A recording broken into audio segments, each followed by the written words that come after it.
오늘 저희들이 주신 하나님의 말씀을 같이 찾겠습니다.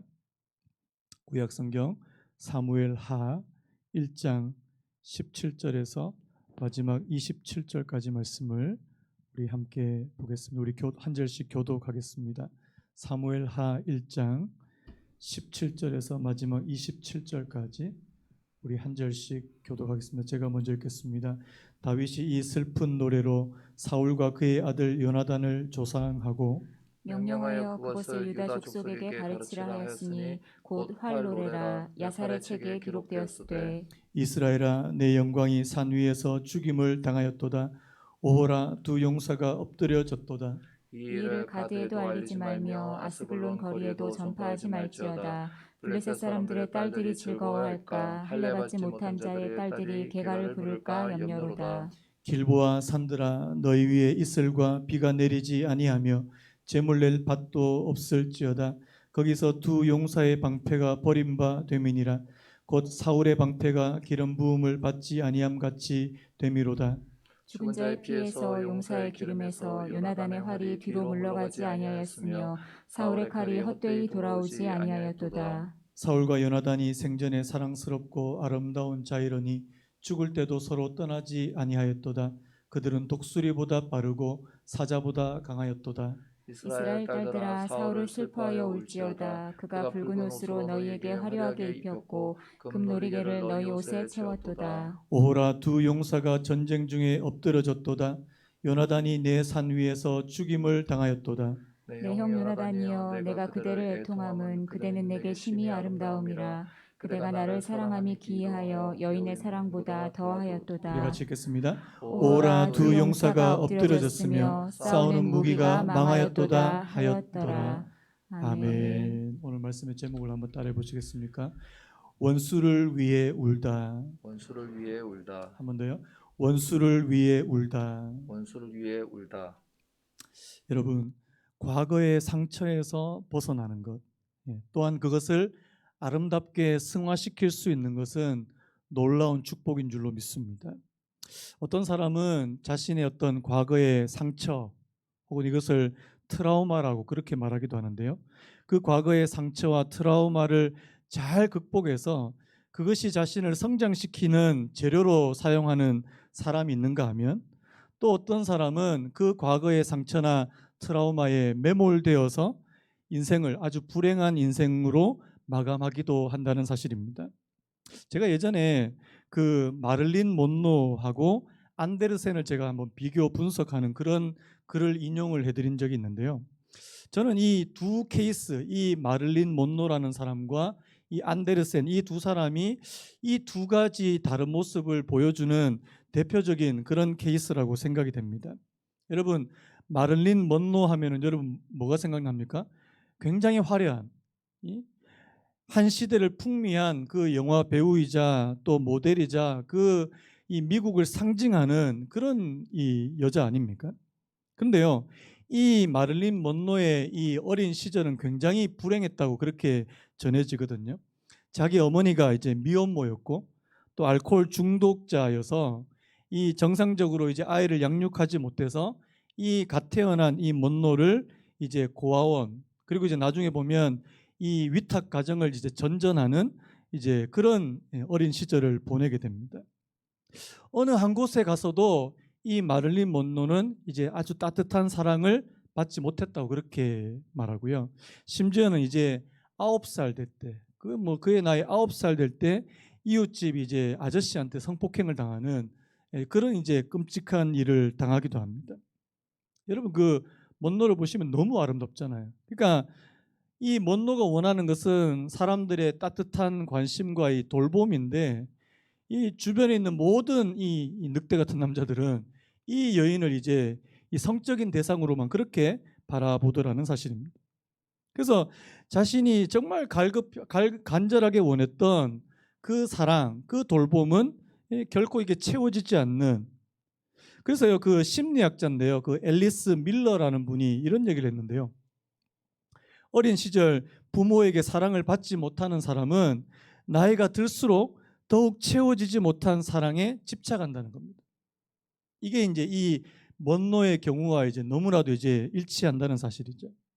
그래서 나이가 들수록 자기에게 이제 채워지지 않으니까 자기 주변에 있는 남자들에게 계속해서 이제 집착을 하는 겁니다. 여러분 보시면 뭐 결혼도 한 3번 했던 걸로 제가 기억이 되는데요. 근데 집착을 하면 할수록 더 큰 상처를 이제 입게 되는 거죠.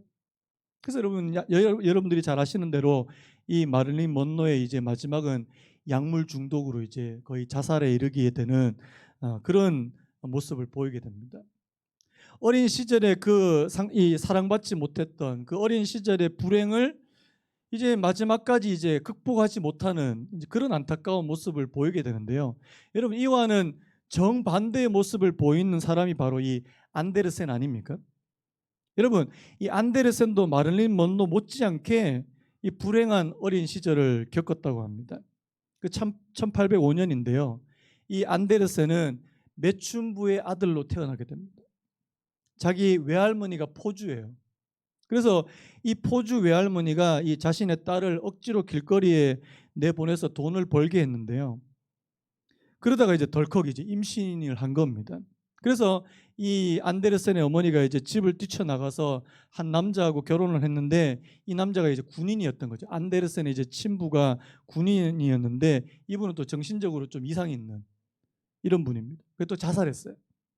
그리고 나중에 이 안데르센의 어머니도 알코올 중독으로 사망하게 됩니다.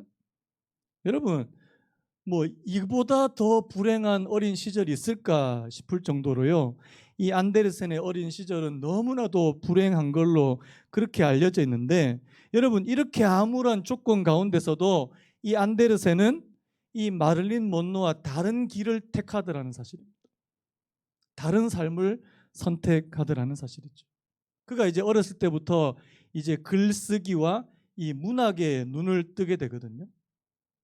그러면서 자신의 어떤 과거의 아픈 그 삶, 아픈 경험을 이제 문학으로 승화시키는, 여러분 잘 아시는 미운 오리 새끼 아시죠? 다른 것 이 자기가 백조인 줄도 모르고 미운 오리 새끼, 그리고 성냥팔이 소녀, 이런 작품들은 다 안데르센의 자신의 어린 시절, 자신의 경험에서 이렇게 나왔던 그런 작품으로 알려져 있지 않습니까? 여러분, 제가 왜 이런 말로 오늘 설교를 시작하냐 하니까요. 오늘 본문에 나오는 바로 이 다윗 때문에 그렇습니다. 여러분, 다윗도 그의 삶에 아픔이나 상처가 많이 있을까요? 없을까요? 저는 굉장히 많을 거라는 생각이 드는 겁니다. 우리가 지금 사무엘상부터 지금 쭉 살펴보고 있지 않습니까? 이 다윗의 어린 시절, 그게 10대 때부터의 그 시절부터 시작해서 지금에 이르기까지 그의 삶을 이렇게 추적해 보면 이 다윗의 삶에도 너무나도 어려운 일, 그리고 다윗의 마음을 아프게 만들었던 그런 사건과 사고가 많았다는 사실입니다. 뭐 제가 여러 번 말씀드리지만 하나님께로부터 기름 부음을 받은 후부터 이 행복 끝 불행 시작이에요. 우리 같으면은 하나님 앞에 이렇게 기름 부음을 받으면 그때부터 이제 모든 게 술술술 풀려야 되는데 그게 아니더라는 사실입니다. 그가 이스라엘의 왕으로 지명되는 그 순간부터 이제 이 사무엘하 1장에 이르기까지 그의 삶은 계속해서 어려움과 시련과 고난의 연속이었다는 사실입니다. 특별히요, 이 다윗의 어려움, 다윗의 시련의 대부분은 바로 이 사람으로부터 왔다는 사실이에요. 자기를 미워하는 사람. 여러분 그 다윗이 쓴 시편 가운데 이 원수, 대적이라는 말이 굉장히 많이 나오거든요. 제가 오늘 자막을 준비를 못했는데 급해서요. 제가 한번 읽어드리려고 합니다. 시편 3편 1절에 이런 말씀이 있습니다. 제가 읽어드릴게요. 여호와여 나의 대적이 어찌 그리 많은지요. 한번 따라해볼까요? 여호와여 나의 대적이 어찌 그리 많은지요. 나의 대적이 어찌 그리 많은지요. 내 주변에 자기의 대적이 너무 많은 겁니다. 일어나 나를 치는 자가 많으니이다. 뭐 이런 고백도 하고요. 그다음에 시편 13편 2절에 이런 말씀도 있습니다. 나의 영혼이 번민하고 종일토록 마음에 근심하기를 어느 때까지 하오며 내 원수가 나를 치며 자랑하기를 어느 때까지 하리이까. 내 원수가, 내 원수가 나를 치며 자랑하기를 어느 때까지 하리이까? 또 시편 27편 2절에 보면 악인들이 내 살을 먹으려고 내게로 왔으나 나의 대적들 나의 원수들인 그들은 실족하여 넘어졌도다. 같은 절에요. 대적, 원수 뭐 이런 표현이 다 나온다는 거예요. 여러분 뭘 말하는 거예요? 다윗의 주변에는 자기를 미워하는 원수, 대적, 악인들로 가득 차 있었다는 사실입니다. 여러분 그 중에서 대표적인 사람이 누굴까요? 다윗을 미워했던 사람 중에 대표적인 사람이 누굴까요? 사울 아닙니까? 사울? 이 다윗과 사울의 관계는요 진짜 애증의 관계라는 사실.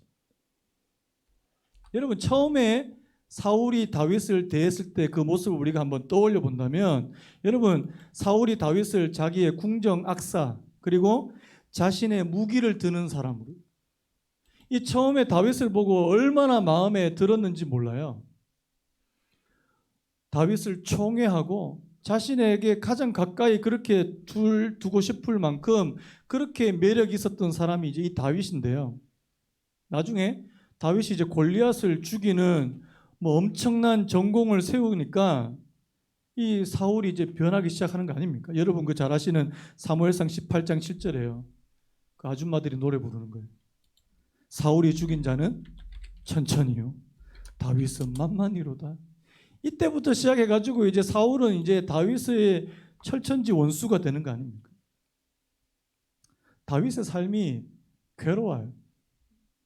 광야를 떠돌아다니는 이 도망자의 삶을 10년 넘게 그렇게 살아가는 이제 그런 모습을 우리가 앞에서 살펴봤는데요.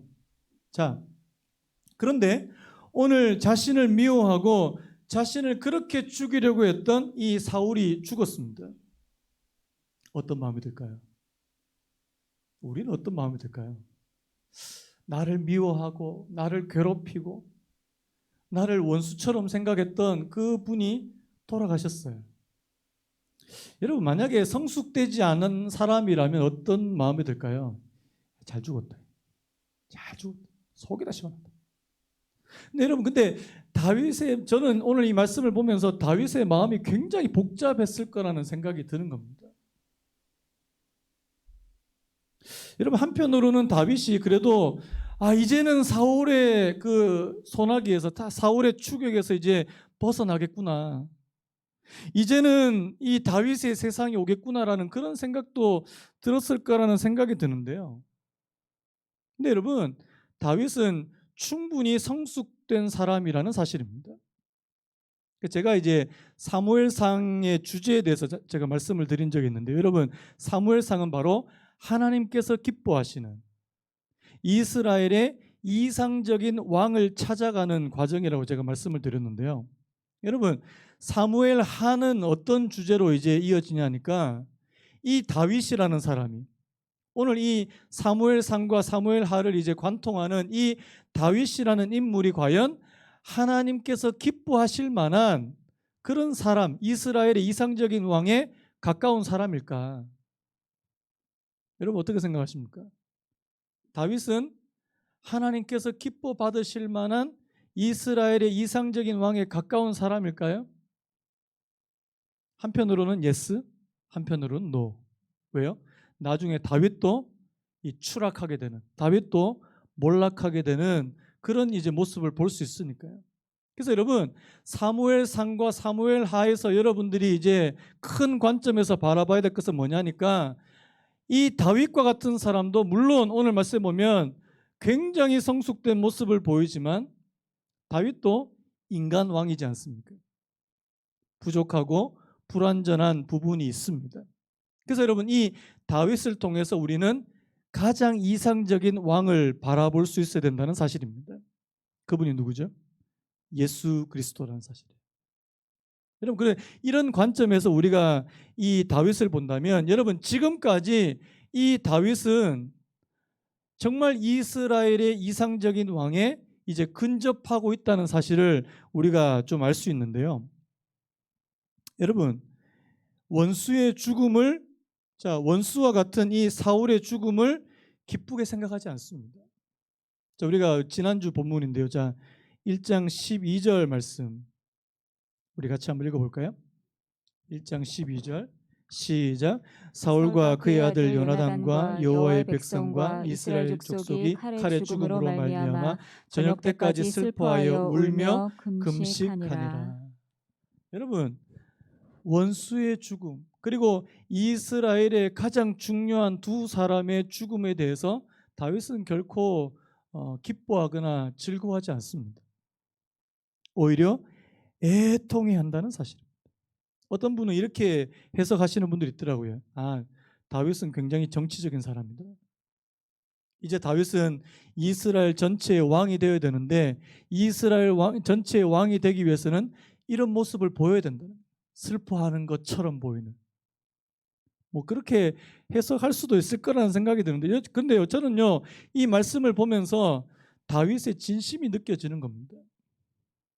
어떤 진심이요? 한때는 자기를 그렇게 미워해서 자기를 죽이려고 그렇게 했던 그 사울에 대해서, 그 과거에 이 사울로부터 이런 미움을 받을 때 생겼던 그 자신 안에 있었던 그 상처까지도 이제는 승화되어 있는 그런 모습이에요. 여러분, 오늘 다윗이 지금 이 사울과 요나단을 위해서 슬픈 노래, 이 비가를 지어서 애가를 지어서 이제 부르게 하는데요. 여러분, 이 모습을 통해서 한 가지 알 수 있는 중요한 포인트는 뭡니까? 다윗이 더 이상 과거의 그 아픔에서 매여 있지 않더라는 사실입니다. 다윗은 과거에 그 사울로부터 받았던 그 상처나 아픔에서 그냥 매몰되어 있지 않다는 사실을 우리가 이 본문을 통해서 알 수 있더라는 사실입니다. 어떻게 해요? 그것을 극복했으니까요. 오히려 사울의 죽음이 슬픈 것이고 사울의 불행한 최후가 이게 불쌍하게 여겨지더라는 사실입니다. 여러분, 로마서에서 바울도 그런 말씀을 했는데요. 그 로마서 12장 20절에 이런 말씀이 있습니다. 내 원수가 줄이거든 먹이고, 우리 한번 따라해 볼까요?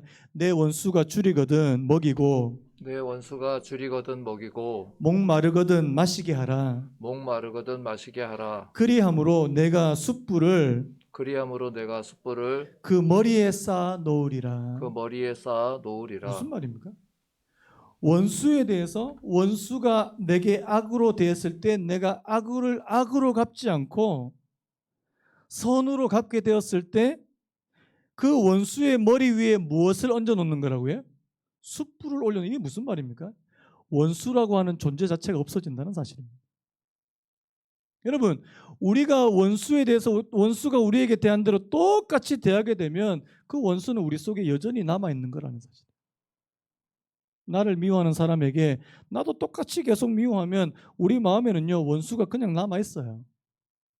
그런데 그 사람에게 그 사람을 긍휼히 여기고 그 사람에 대해서 아픈 마음을 품고 불쌍히 여기고 그러면요 우리 안에 뭐가 생겨요? 그 원수에 대한 생각이 이제 사라져 버린다는 사실입니다. 그래서 그 다음 절 21절 이렇게 말하더라고요. 악에게 지지 말고 선으로 악을 이기라. 아멘입니까? 여러분, 이게 쉽습니까? 어렵습니까? 이거 엄청 어렵습니다. 하나님의 성령의 은혜가 있어야 될 줄로 믿습니다. 다시 한번 말씀드립니다. 다윗이 사울의 죽음을 슬퍼할 수 있었던 것은요, 그가 과거의 상처에 갇혀있지 않았다는 사실을 보여준다는 사실이에요. 여러분, 오늘 우리가 읽은 이 본문에서요, 다윗이 사울에 대한 어떤 부정적인 감정을 찾아볼 수 있습니까? 없습니까? 찾아볼 수 없더라는 거죠. 그냥 슬퍼한. 자, 그래서 오늘 이 본문에 들어가기 전에 먼저 좀 살펴봐야 될 거는요. 자, 오늘 18절 말씀입니다. 17절 18절인데요. 다윗이 이 슬픈 노래로 사울과 그의 아들 요나단을 조상하고 그 다음에 뭡니까? 명령하여 그것을 유다 족속에게 가르치라 하였으니 곧 활로레라 야살의 책에 기록되었으되. 자, 한번 보십시오. 자, 다윗이 지금 이 사울의 죽음에 대한 자신의 개인적인 슬픔에서 한 걸음 더 들어간다는 사실이에요. 어떻게 해요? 이것을 모든 유다 족속에게 다 이 노래를 가르치게 만들더라는 사실입니다. 여러분, 왜 이렇게 할까요? 이것은 단순히 다윗의 개인적인 슬픔에서 멈추어서는 안 된다는 사실. 여러분, 공동체 전체의 슬픔이라는 사실. 여러분, 사울은요 그래도 이스라엘의 왕이었어요. 이스라엘 전체가 슬퍼할 만큼 그렇게 이스라엘의 왕으로 산 사람이었다는 사실입니다.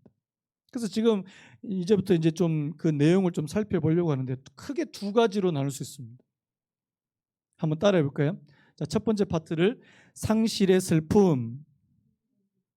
자, 우리 19절, 20절, 21절까지가 바로 이 상실의 슬픔에 관한 내용이고요. 그 다음에 22절부터 나머지 내용이 한번 따라해 보시겠습니까? 과거의 좋은 기억. 예. 자, 상실의 슬픔에 대해서요. 자, 우리 한번 20절 우리 같이 한번 읽어봤으면 좋겠습니다. 20절 시작. 이 일을 가드에게도 알리지 말며 아스글론 거리에게도 전파하지 말지어다. 블레셋 사람들의 딸들이 즐거워할까? 할례받지 못한 자의 딸들이 계가를 부를까? 염려로다. 여러분 한번 생각해 보세요. 지금 사울의 죽음, 그의 아들 요나단의 죽음이 블레셋에 알려졌을까요? 안 알려졌을까요? 이미 다 알려졌어요. 뭐 이스라엘의 왕이 죽었다는 그 소식, 뭐 이스라엘과의 그 길보아 전투에서 다 알려진 거 아닙니까? 근데 여러분, 왜 다윗이 이렇게 이야기하는 걸까요? 왜 가드에도 알리지 말며 아스글론 거리에도 전파하지 말자, 왜 이런 말 할까요? 사울의 죽음이 그만큼 이 이스라엘에게서는 굉장히 치명타가 되고, 그리고 이 사울의 죽음으로 인해서 블레셋 사람들이 기뻐하게 될까 봐 두렵다, 염려한다는 사실. 여러분, 사울은 이스라엘의 대표거든요. 뭐 누가 뭐라 그래도 사울은 이스라엘의 대표라는 사실. 지금 여기에 다윗의 개인적인 감정이 들어가 있습니까? 안 들어가 있습니까? 들어가 있지 않다는 거예요.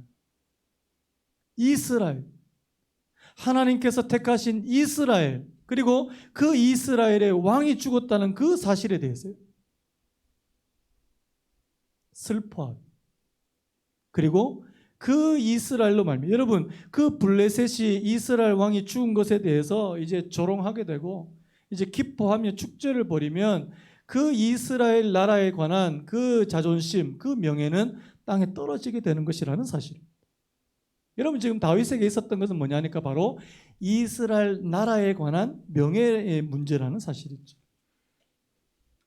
그래서 여러분, 지금 이렇게 지금 표현하고 있는 겁니다. 또 한 가지 이제 뭐가 있냐니까, 여러분 21절이에요. 우리 21절 같이 한번 읽어봤으면 좋겠습니다. 21절 시작. 길보아 산들아 너희 위에 이슬과 비가 내리지 아니하며 재물낼 밭도 없을지어다. 거기서 두 용사의 방패가 버린 바 됨이니라. 곧 사울의 방패가 기름 부음을 받지 아니함 같이 되미로다. 자, 지금 누구한테 지금 이 화풀이를 하는 거예요? 길보아 산들에게. 자, 길보아 산들아 너희 위에 이슬과 비가 내리지 아니하며 재물 낼 밭도 없을지어다. 여러분, 길보아 산이 무슨 죄가 있습니까? 아무 죄가 없어요. 근데 지금 이게 뭡니까? 이것은 지금 다윗 안에 있는 이 슬픔을 지금 이렇게 전가시키는 이 문학적인 장치라는 사실.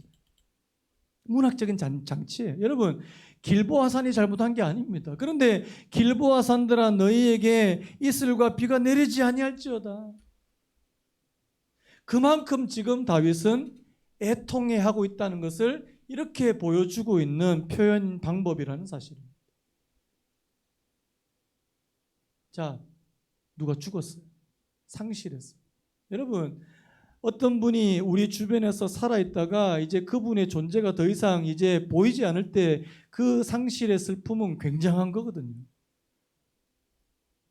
다윗이 사울을 다른 사람과 똑같이 마치 자기에게 잘 대해주고 자기를 사랑해줬던 그 사람을 잃은 것과 같은 그런 모습을, 그런 마음을 이렇게 표현하더라는 사실입니다. 이 첫 번째 상실의 슬픔이에요. 그 다음에 이제 두 번째가 뭐냐니까 이 사울과 요나단에 대한 좋은 기억이에요. 저는요, 그 장례 예배를 드릴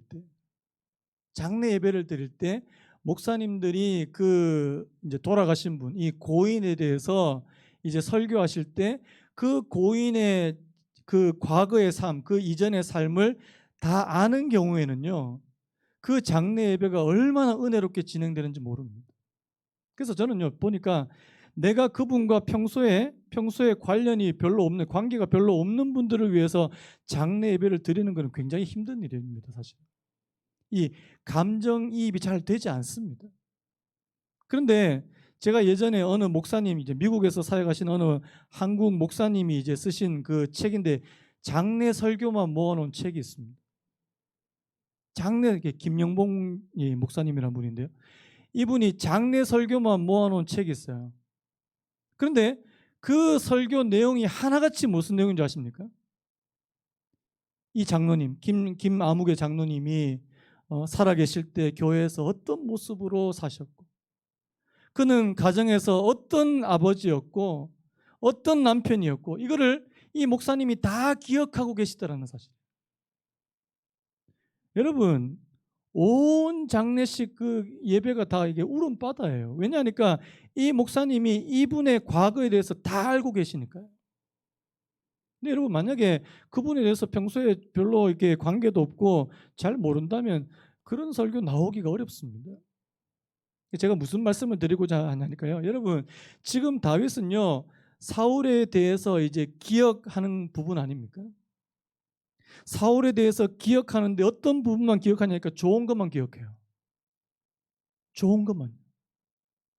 자, 오늘 보십시오. 22절부터 보면 죽은 자의 피에서 용사의 기름에서 요나단의 활이 뒤로 물러가지 아니하였으며 사울의 칼이 헛되이 돌아오지 아니하였도다. 23절도요. 사울과 요나단이 생전에 사랑스럽고 아름다운 자이러니 죽을 때에도 서로 떠나지 아니하였도다. 그들은 독수리보다 빠르고 사자보다 강하였도다. 이 사울과 요나단은 이스라엘의 가장 대표적인 전사였다는 겁니다. 용사였다는 겁니다. 그들은 전쟁에 능한 사람이었다. 여러분, 사실 사울을 객관적으로 평가해도 사울은 싸움과 전쟁에 능한 사람이 맞습니다.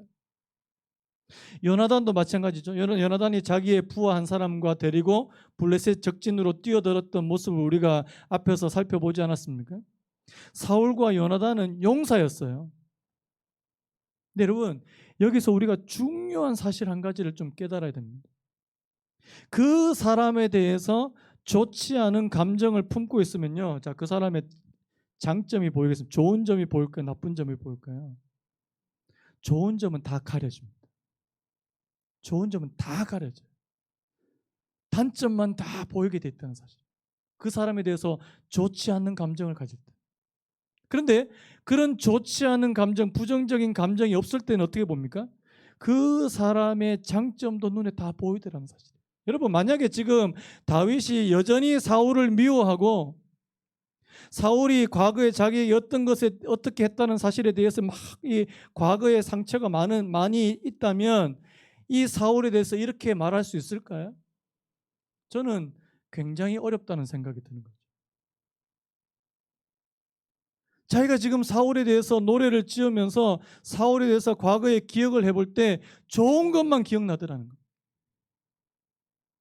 여러분, 또 24절 보십시오. 이스라엘 딸들아, 사울을 슬퍼하여 울지어다. 그가 붉은 옷으로 너희에게 화려하게 입혔고 금 놀이개를 너희에게 채웠도다. 여러분, 사울은 유능한 왕이었다는 거예요. 어떻게 해요? 그 백성들을 풍족하게 만들 만큼, 여러분, 사실 이게 우리가 이 사무엘상 내용에서 진짜 그랬을까? 진짜 사울이 유능한 왕이었을까? 조금 의심도 되는데, 여러분, 다윗에게는 그렇게 보였다는 사실이에요. 그가 붉은 옷으로 너희에게 화려하게 입혔고 금 놀이개를 너희 옷에 채웠도다. 그는 유능한 왕이었다. 그가 나중에 불행히도 그가 하나님의 성령이 떠나게 되고 다윗을 시기하고 질투하는, 그래서 하나님께서 부리시는 악령이 그를 사로잡아서 그의 말로는 참 비참했지만 다윗이 볼 때는요, 사울의 삶이 결코 나쁜 면만 있었던 것이 아니라는 것을 보여주고 있다는 사실입니다. 여러분, 축복합니다. 다른 사람에 대해서, 특별히 나에 대해서 안 좋은 나를 미워했던 그 사람에 대해서 이 부정적인 감정을 재버리면 그 사람의 강점과 장점이 눈에 보이게 될 줄로 믿습니다. 굉장히 중요한 거죠. 여러분, 요나단에 대해서는 말할 것도 없죠. 왜? 요나단은 너무너무 사랑했던, 다윗이 너무너무 사랑했던 그런 사람이니까요. 그대는 내게 심히 아름다움이라, 그대가 나를 사랑함이 기이하여 여인의 사랑보다 더하였도다. 여러분, 오늘 지금 다윗이 사울과 요나단의 죽음에 대해서 이 말한 이 노래의 이 핵심적인 부분은 뭘까요? 다윗이 더 이상 이 사울에 대한 어떤 미움이나 상처나 이런 거 없이 불렀다는 사실. 그 과거에서부터 벗어났다는 사실.